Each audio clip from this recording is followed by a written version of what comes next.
If you couldn't tell, I love video games. I love talking about them, playing them, hell, I love just buying them and their associated hardware, and I'm not alone in my adoration. According to Chris Melisinos, curator of the Smithsonian American Art Museum, video games are one of the most important art forms in the history of mankind. And it's easy to see why, with a reported 70% of Americans known to play video games, and an industry worth of $180 billion. That's more than film and sports ball. But despite all of that, and my love for gaming, they're dying. A recent report carried out by the Video Game History Foundation, or VGHF if you're feeling naughty, found less than 14% of games prior to 2011 are currently available to play. To put it in perspective, that's barely more than the 10% of pre-World War II audio recordings and 14% of silent films that have been archived, and they at least have the excuse that the world was getting bombed harder than a Modern Warfare 2 map at the time. Now, credit where it's due, it's still better than the 5% of my returning subscribers. Seriously, what the hell, guys? The report represents over 4,000 games released in the US, and by the author's own admission, this isn't even a full list of all the games released at the time, as there isn't an official resource that catalogs games outside of community-driven resources like Moby Games and Wikipedia. Most worrying in the report is that all games prior to 1985 never have a reissue rate above 3%, and the highest reissue rate for any 5-year period was barely even 20%. That's insane, especially given entities like the Entertainment Software Association have made claims such as this. Video games have grown to become an iconic component of American culture. So how has this become such a bad problem? According to a report commissioned by the Library of Congress in 2010, multiple consoles rely on proprietary and antiquated technology. For example, Nintendo's reliance on cartridge-based media, early PC games' reliance on floppy disks, or one of my personal favorites, the Commodore 64's use of cassette tape. If you've no idea what a cassette is, it was CD before CD. Ask your dad. I'm sure he'll be more than happy to show off his old collection and talk about how he played Nevermind so much he wore it out. I'm sure he's been dying to tell you. But there was also reliance on tech aside from the console. For example, light gun games relied on both the peripheral and the tech and CRT monitors to register shots, meaning games like Duck Hunt and Time Crisis are totally unavailable to you. Pre-HD consoles also rely on analog signals in order to output to TVs, which the vast majority no longer support. This notion of technological redundancy has even been echoed by the head of Xbox, Phil Spencer, in a Wired magazine interview back in 2017. Console games can get lost when hardware generations go away, and it can become more challenging to play the games of our past. But what if I told you this wasn't even the biggest issue? Since 2012, the American Heritage site has petitioned for greater copyright exemptions to be made to the Millennium Copyright Act to allow libraries and archives to conduct more thorough efforts to preserve video games. However, the Entertainment Software Association has consistently opposed proposals for looser copyright restrictions. Yes, the ESA, the same body who noted how important games are to American culture a mere paragraph ago, have regularly fought against any effort to preserve them, though I guess I shouldn't be surprised, given that the same entity also defended loot boxes and denied that they were gambling. You guys f***ing suck! Their argument being that expanding access to retro games would negatively impact the vibrant and growing market for authorized retro or legacy games and consoles. While they're not entirely wrong about there being a market for re-releases, the issue is this thinking only applies to a comparatively low number of titles. As exemplified by the report, despite the PS2 being a system with massive interest to this day and being the best-selling console ever, only 12% of its entire library is currently accessible. Worse still, the Commodore 64 only has 4.5% of its library available, which is a real shame, as multiple sources note how the system popularized computers and gaming in the home, and still has a dedicated homebrew scene. Even archives that do have video games have the stipulation that they have to be accessed on site, which is really limiting. Most, if not all, research material is available digitally, and as long as you have access to the database, you can access it anywhere, which if you couldn't, the majority of research for this video wouldn't be available to me. And given that fan site How Long to Beat reports on average games take 20 hours to beat, this is a totally unreasonable approach. But who cares? I mean, who even wants to replay games like this? Well, for one, devs can learn helpful tricks and techniques from older games, or even revive styles that have fallen by the wayside from the original developer. Point in case, Spark the Electric Jester 1 and 2, aping Sonic Adventure, which fans adored, but Sega have no interest in revisiting. There's also the merit of educational use. Having access to a wide array of the medium can help people studying the subject, and there's a proven track record of archive use in education. Point in case, when I was in college, we studied a wealth of film in order to learn techniques and the evolution of the medium, and it helped create this channel. Admittedly, I am a net loss for the education system. There is proven merit for archives use in historical and cultural education. In a Britannica essay penned by Martin Scorsese, yes, that one, he notes the importance of preserving art. The cinema gives us something precious, a record of ourselves in time, documented and interpreted. This is echoed by a 2011 survey run in part by the British Film Institute that found 100% of teachers agreed that a wide range of films help children understand and learn more about the world and culture. Additionally, 83% stated that film allowed for more creative thinking in students. Now granted, both these points are in regards to film, but it is the closest analog to gaming. Hell, they share creative force nowadays from writers, composers, and even actors. So if we want to consider video games art, should we not be discussing it in the same circles as movies? I think so. And this kind of examination can also reveal rather interesting historical trends, like how the Master System totally eclipsed the NES and SNES in the UK, or the early 2000s obsession with trading card game-based mechanics. Seriously, Kingdom Hearts did it, there was that GameCube exclusive Baten Kaitos, heck, even pre-Demon Souls From Software got in on it too with Lost Kingdoms 1 and 2. Or what about the 90s weird obsession with barely dressed female characters? Definitely a lot to unpack there. So if all of this is so important, how come we're not doing anything? Now there are already solutions, in fact 3 major ones, but each is imperfect in its own way and is kind of struggling. Let's take a look. Probably the most obvious method for preserving your games is hoarding them like some kind of Lord of the Rings style neckbeard redditor dragon, and it's ingrained in gamers to do this. I've often made fun of the industry for drawing on nostalgia, but it plays a huge part in gaming. Releases like Mario Kart 8 and Super Smash Bros. Ultimate celebrate gaming's long-standing history, and it's clear to see from fan reception and sales numbers that this works. Many other game companies leverage their legacy titles too to create a stronger connection to their player base, and gamers love their history with games. There's also psychological aspects linked with physical media. According to Kristen Jarrett, it's far easier to gain a sense of ownership and connection to something you physically own, which is clearly visible in game collecting circles, as evident by Keelish Ganty's explanation of endowment effect. Endowment effect can be clearly seen with items that have an emotional or symbolic significance to the individual. Given how many games and franchises relate to early experience and happy memories for me, I'd have to agree. However, there's also the social aspect of collecting, according to neuroscientist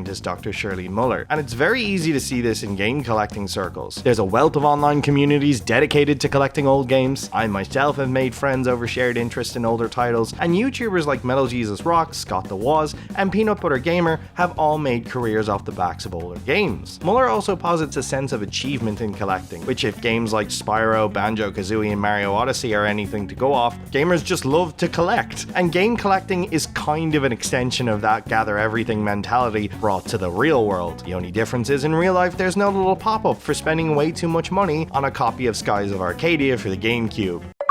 Aw, sick, a second mortgage! Plus, there's the novelty of playing a game on the original hardware with all the quirks that come with it. Not to mention that some games rely on the unique design of their original platform. Wii games rely on motion control, DS games utilize the dual screen setup, and some 3DS games rely on the perspective shifting. So what's the problem with the physical approach? Well, for one, console gaming can be exorbitantly expensive. As mentioned before, all pre-7th gen consoles rely on video connections that most televisions no longer support. One of them still relied on outdated signals. You just had to be different, didn't you, Nintendo? Now, there are options to translate those signals to something more modern in the retro thing, but that costs $325. Granted, there are cheaper alternatives like pound cables, but the retro thing can work on multiple consoles and it has the least compromise on picture quality, unlike some cheaper alternatives. There's also consoles like the N64 and GameCube that still have their own preferred adapters to HDMI, like the Eon and Kirby, which can cost around $100 each. And this is just to get the consoles to display on your TV. Even the act of acquiring software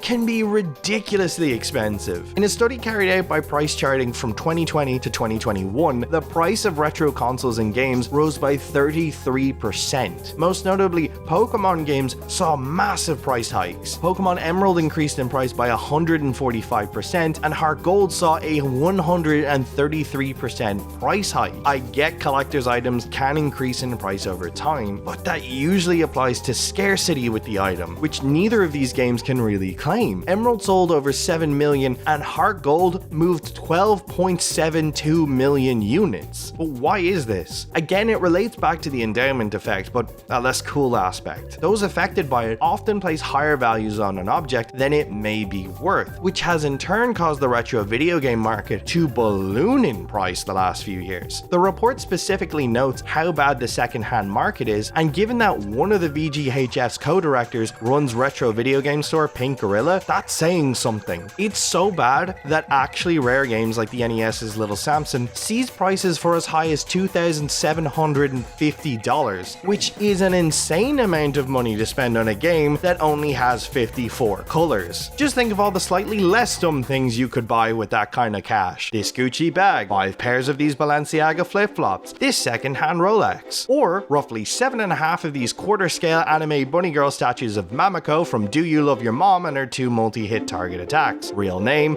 not kidding. Now, who's to say how anyone should spend their money? I am!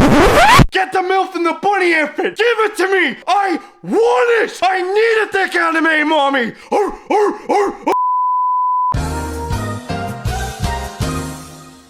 And Little Samson is just a notable example. It's not even the most expensive a retro game has ever sold for. Ignoring price, there's also lastability to consider. Many of these older consoles were not built with longevity in mind, and a lot of them are beginning to show their age. PS2 Slims are known for issues with the laser they use to read discs, cartridge-based consoles can have bent or damaged pins, and the original Xbox 360 was infamous for its 54.2% failure rate. My PS2 and GameCube, which I have taken care of as if they were real living things, both have dead internal clocks, meaning that I'm no longer able to see timed events in Animal Crossing or Metal Gear Solid 3, and we haven't even talked about arcade cabinets, which are stupid expensive, take up a ton of space, and can have a plethora of technical issues. Sure, you could just buy one cabinet and swap out the boards with the software, but even they have issues too. Speaking of software issues, discs can be scratched or otherwise damaged, C64 cassettes can be degraded, and remember when you were a kid and your Game Boy carts didn't work so you blew on them? Yeah, that was actually bad for them. The moisture on your breath would erode the board, meaning a lot of cartridge-based games are quite rotten and moldy inside. Gross. I've even recently seen it when I bought all 3 Sonic Advance games. The first of the trilogy was completely unplayable because of this issue. Would be really cool if I could get my money back from that retro game store in Dublin that shall remain nameless. I guess I'll keep the rage to myself. Which is another issue. Bad faith resellers. People overcharging for bootleg cartridges or real ones, selling faulty or untested software, or DK oldies, which is just a whole thing. Seriously, don't buy from them. If physical isn't the answer, what about digital? Digital marketplaces... The barking was not good for my throat. There we go. Digital marketplaces for games have been around since the 7th generation and have really exploded. Steam, a digital-only platform, accounts for between 50 to 70% of all PC game sales around the world. And in a quarterly report from Sony in 2022, 70% of all games were bought digitally through their storefront. And it's easy to see the appeal. Unlike physical media, a digital copy can't be irreparably damaged. There's the convenience of having a large library of games that doesn't take up physical space in your house and organizes itself. Plus, it's cheaper for developers as they no longer have to pay for the cost of burning the discs, packaging, and shipping for the product, which has even opened up the market to a ton of smaller independent developers. Even bigger names like Remedy are going digital only, like with Alan Wake 2. Digital game stores can also house a wealth of historical releases. For example, the PS3 and Vita store plays host to 266 PlayStation 1 games, 104 PS2 games, and a staggering 304 PlayStation Portable games. Steam and GOG have a a great selection of retro games, and in the case of GOG, MS-DOS games that predate the more modern Windows system architecture, opening up those games once again. They also offer games at a far more reasonable price than physical. For example, PS1 JRPG Suikoden 2 is currently guiding on price charting for $150 for a loose copy. You can buy the same game on the PS3 or Vita for $4.99. In fact, you can buy 80% of the mainline releases for that franchise for 5 times less than that single physical disc. There's also very clear efforts on the part of companies to improve gaming subscriptions and digital platforms. Xbox regularly adds software to the Game Pass service and even upgrades older titles. Sony invested $380 million in low latency streaming to supplement their PS Now subscription, and Nintendo might add a game or two to one of their multiple streaming apps, half of which are blocked behind an additional paywall, with no other option to play legacy titles on Switch. You just had to be different, didn't you? So what's the issue? Well, for one, unlike physical games, you don't actually own the games you buy via digital stores. As explained by osgamers.com, you own a license to the software on the media, but you don't actually own the software itself. Essentially, you're paying for access to the game instead of outright owning a copy of it like you do with physical games. This is why you can't share the media like with physical games, but it also comes with a lot of other restrictions. For example, the PS3 allowed the user to buy PS1 games, and if you had a Vita,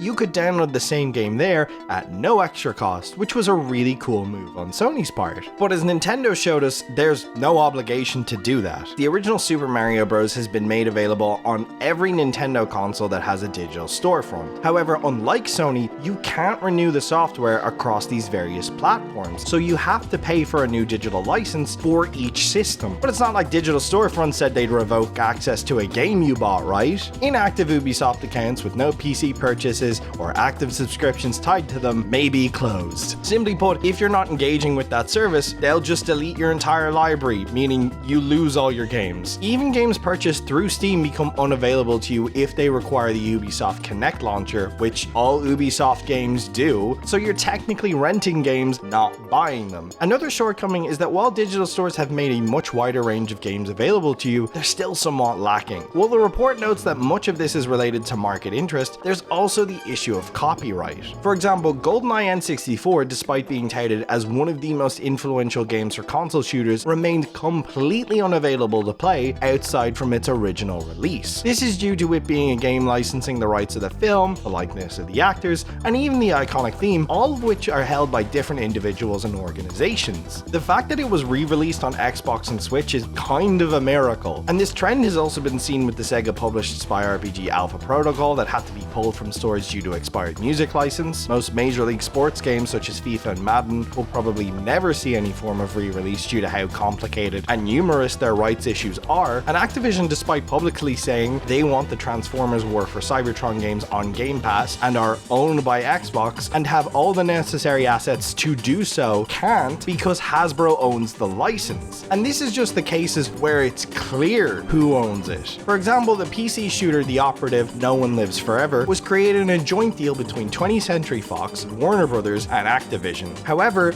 no one entity can prove who actually owns the rights to the game, and this has been even more muddled due to all three companies being acquired by several other companies in the intervening years, making the issue even more complicated. As such, the game is likely never to see a re-release despite its cult status, and to this day is known as an orphaned work. This isn't even an isolated case. Henry Laywood, curator of the History of Science and Technology collections at Stanford University Libraries, found that when he tried to engage in preservation activities for their game collection, between 20 to 30% of the documented copyright owners couldn't confirm they controlled the rights to the titles. In a follow-up email to the author of the report, Laywood estimates that up to half of the archive the SUL has compiled could be considered orphaned works. Even when rights are clear, preservation isn't assured. In 2010, Sega removed 10 Sonic the Hedgehog titles from both retail and digital stores. According to then Sega Senior VP Jurgen Post, this was a tactical move on the part of Sega. We have to do this and increase the value of the brand. This will be very important when more big Sonic releases arrive in the future. The games in question were chosen due to their below average Metacritic scores, and to make way for such classic titles like Sonic the Hedgehog 4 Episode 1 and Sonic Freeriders.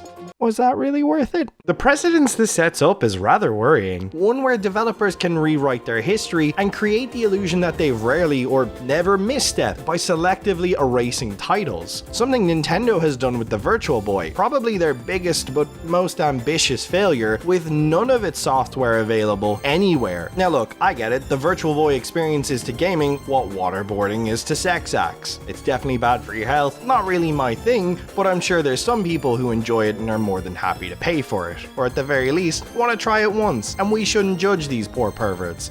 God will someday. Like, could you imagine if countries started erasing historical record to make themselves look better? I sure am glad no major nation has tried to suppress their history of misgivings by selectively retelling historical facts. That would be terrible. Okay, look, I'm Irish. This has to come up at least once. Right now, this practice of delisting games is used for the almost equally egregious act of forcing you to buy the same games again in a worse package. For example, Sega removed all the Mega Drive Sonic games from digital stores in May 2022 and released the Origin collections, which retailed at a higher price, left standard re-release content to be DLCified, and was noticeably the worst way to play the games outside of the European versions. 50 FPS, why? And this is a common practice when games are remade. The original is more often than not completely removed from the store, which publishers may argue is due to the remake being the definitive way to experience the game. However, given that the topic is game preservation, this kind of flies directly in the face of that. Remakes are often incomparable to their original release. Look at the likes of Ratchet & Clank, the Insane Trilogy, Spyro Reignited. Night and day between the two. You can't tell how much things have grown if you don't have the original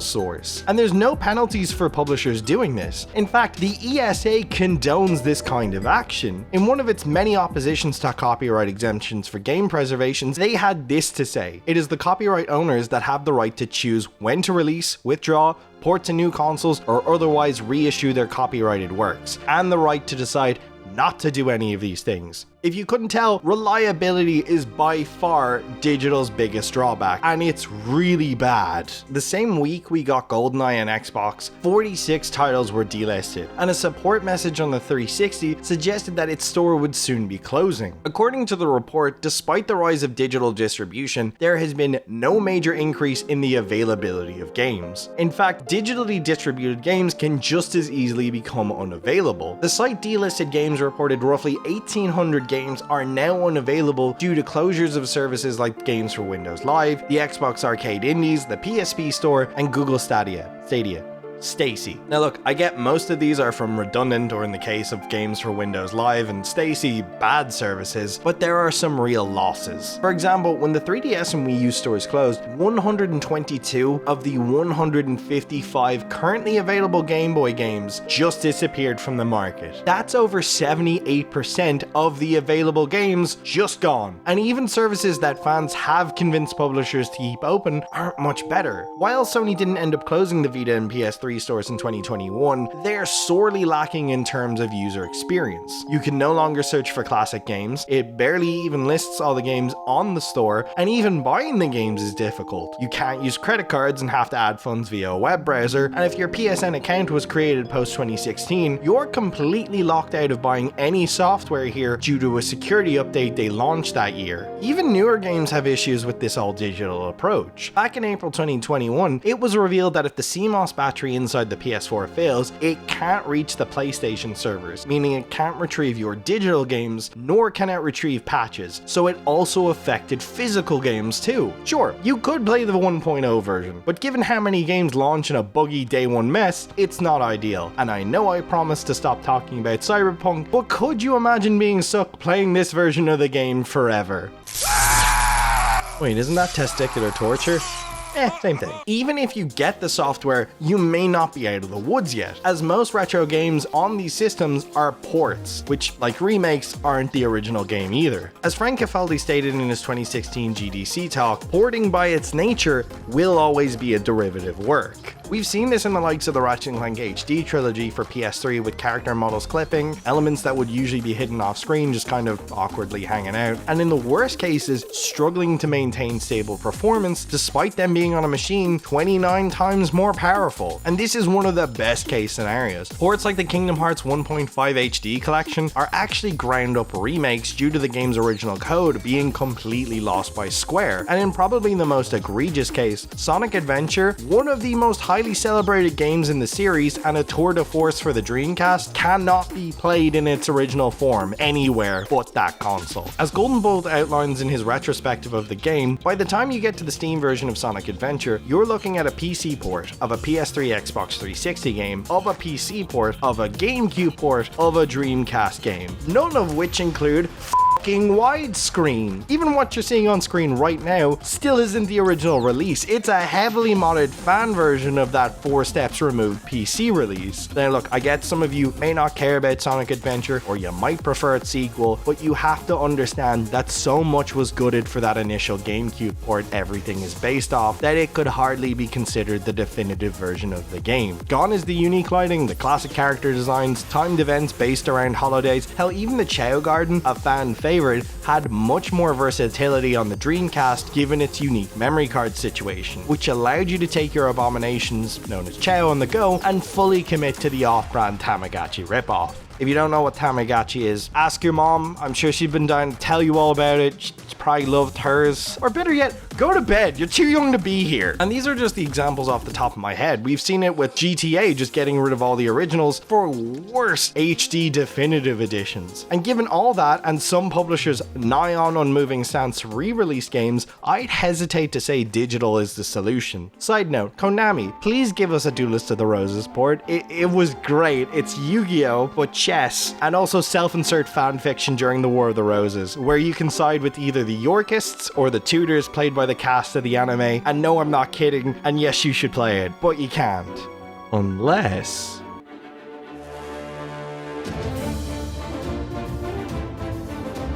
Now look, I know some of you may be saying something like...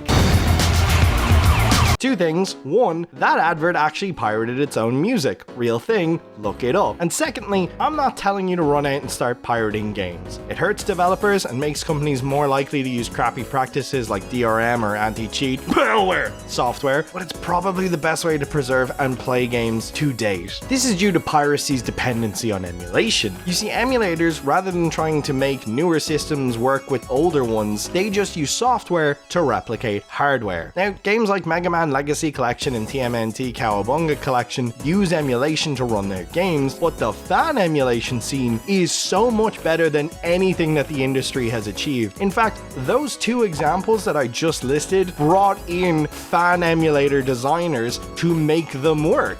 But why is it so difficult to emulate consoles? Well, some had really odd designs which just make emulating them a pain in the ass. For example, the PS3 cell processor, while powerful, was hated by developers for its complexity, and even now, it's super hard to take those games and get them to work on PS5. Sony's solution is to just stream a PS3 emulator to that console, but it's so inferior to something like RPCS3, which is far more stable, can upscale the resolution, and can even uncap frame rates. It's amazing, and if you have a decent computer, maybe check it out. And here's the thing, that's not entrapment. Emulators like this are not illegal. You can download them and use them as you see fit, and hell, some companies even sell you whole-ass emulator machines like the Almanac or Aya Neo. And Steam even allows you to download RetroArch, which contains a ton of emulators and cores in one package. So what's the issue? Well, the illegal part is ROM sites themselves, which is unfortunate given they house a wealth of games, most of which seem to be of no interest to their developers to ever revisit. So am I really hurting anybody if I just grab a copy of Yu-Gi-Oh! Forbidden Memories just to relive the Egyptian god tier OST?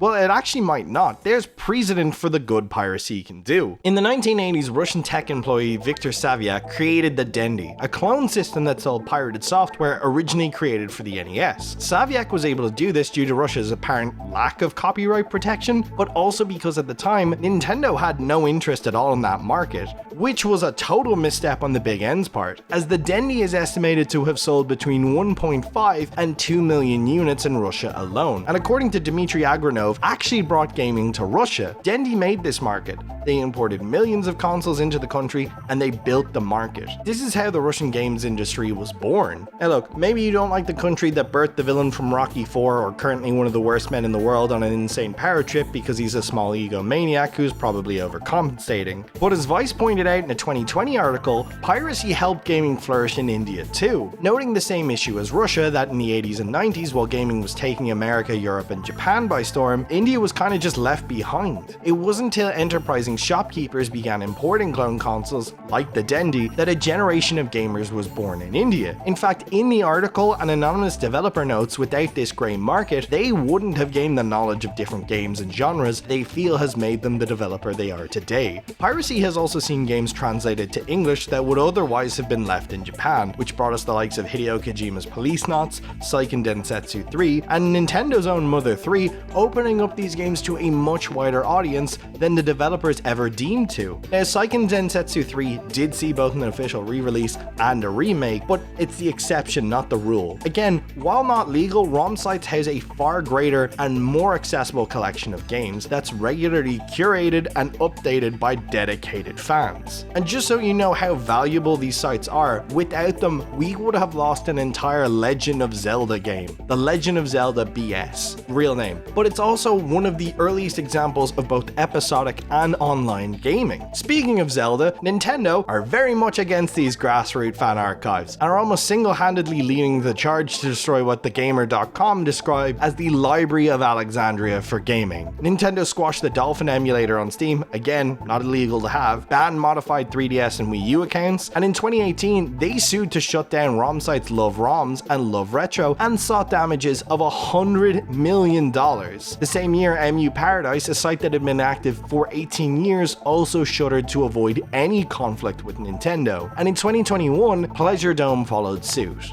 And because of all that, the entirety of their archives were completely destroyed. Look, I get what these sites are doing is legally wrong and infringed on Nintendo's ownership, but Nintendo's dogged hunt to protect its own IPs destroyed stuff they didn't even own in the process. Even if you can unequivocally prove that a ROM is yours by ripping it off a cartridge or a disc, they do not want you having it or modifying it in any way. Banning Nuzlocke of Pokemon, cancelling a charity tournament for Melee during COVID, and outright killing the fan-made remake of Metroid 2, which was totally free. Nintendo's official stance on emulators and piracy is very clear and publicly available. Why doesn't Nintendo legitimize emulators? That's like asking why doesn't Nintendo legitimize piracy? It doesn't make any business sense. It's that simple and not open to debate. Let's talk about the times Nintendo legitimized emulators and illegal ROMs. In that same 2016 talk Frank Cifaldi did on the benefits of piracy and emulation, he notes that the Wii Store version of Super Mario Bros. Is an illegally downloaded ROM that Nintendo sold to you for money. The same ROM, as Cifaldi notes, runs off of Nintendo's own NES emulator for the Wii, and in April 2022, a leak from Nintendo revealed that they use fan-created emulators to test games before adding them to Switch Online. I guess they just don't like you to use them and for them to miss out on the money that they could be making. But most egregious is the fact in 1994, Nintendo actually made a deal with the creator of Dendy's parent company to give them rights to distribute SNES software in the territory, and totally legitimized their previous piracy. So it kinda just seems like they're massive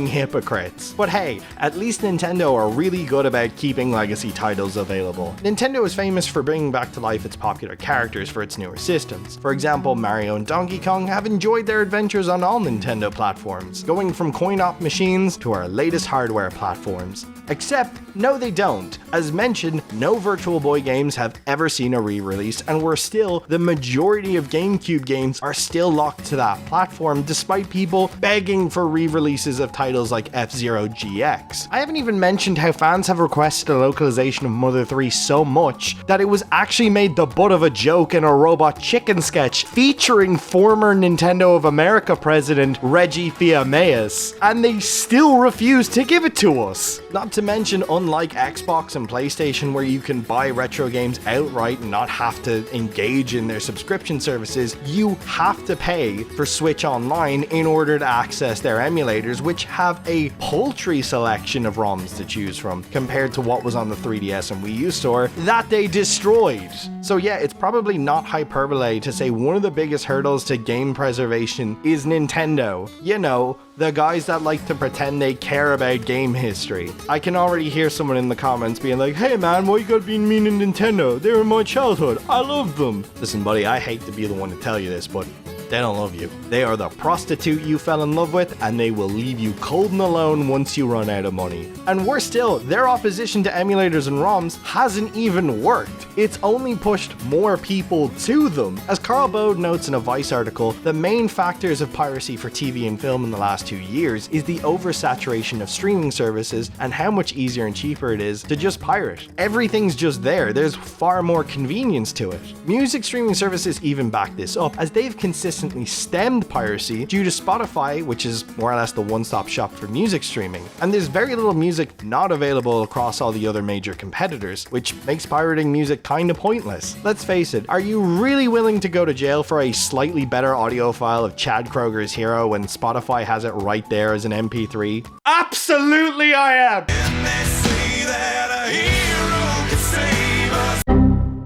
Again, gaming is much the same as film and TV. Instead of hoping that maybe Nintendo will reissue a game you want only to charge $60 for 3 ROMs that don't even run right, why wouldn't you just take the path of least resistance? At this point, piracy is just an unspoken thing we're all doing. A recent nationwide survey in the UK found that 10% of gamers had pirated and used emulators. And multiple creators on YouTube openly admit to using them. Linus Tech Tips in a WAN show admits to running a Switch emulator on his ROG Ally, Golden Bolt admitted to using a PS2 emulator for his Ratchet Deadlocked review, and big Let's Players like Game Grumps and OnlyPlays openly just make jokes of the fact that they use them to capture footage. And I don't mean to generalize, but there's no way in hell Pokimane or any big streamer is bothered going through the pain of streaming off of original hardware or ripping ROMs from physical media. They're too busy doing hot girl shit, like pretending Valorant is good.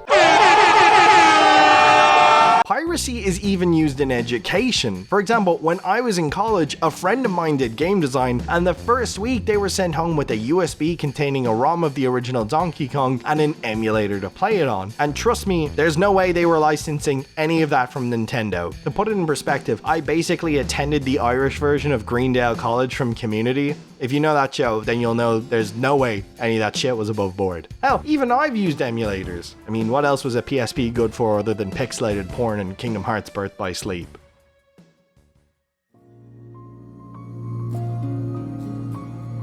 So now we know what the problem is and why all the current solutions are failing. But is there anything else we can do? Well, as the report that inspired this video points out, it's an issue that needs to be recognized and addressed by the industry. I don't know if you noticed the common thread with all the current solutions, but they all shift responsibility from developers to gamers. They need to have a universally agreed standard for emulation, and perhaps next time an appeal is made, allow for copyright exceptions to be made for preservation. Also, maybe don't invite the ESA, or at least shove a sock in their mouth when they open it. Or if you ask me what my solution would be, maybe have a specific service housing games and industry standardized emulators from abandoned systems akin to Spotify. You could just have it as a resource for education and research, but if you open it up to the public, I could see it being a really handy resource for market research for publishers, to see what franchises and genres thought dormant people still have an interest in, or have some independent body created that has to have official releases submitted to it for preservation activities like the IFI in Ireland does for film. And hey, if you want to do something and have the cash to spare, maybe see about donating to the Video Game History Foundation, or see if any of your local libraries or archives are currently accepting games that you're not playing. And for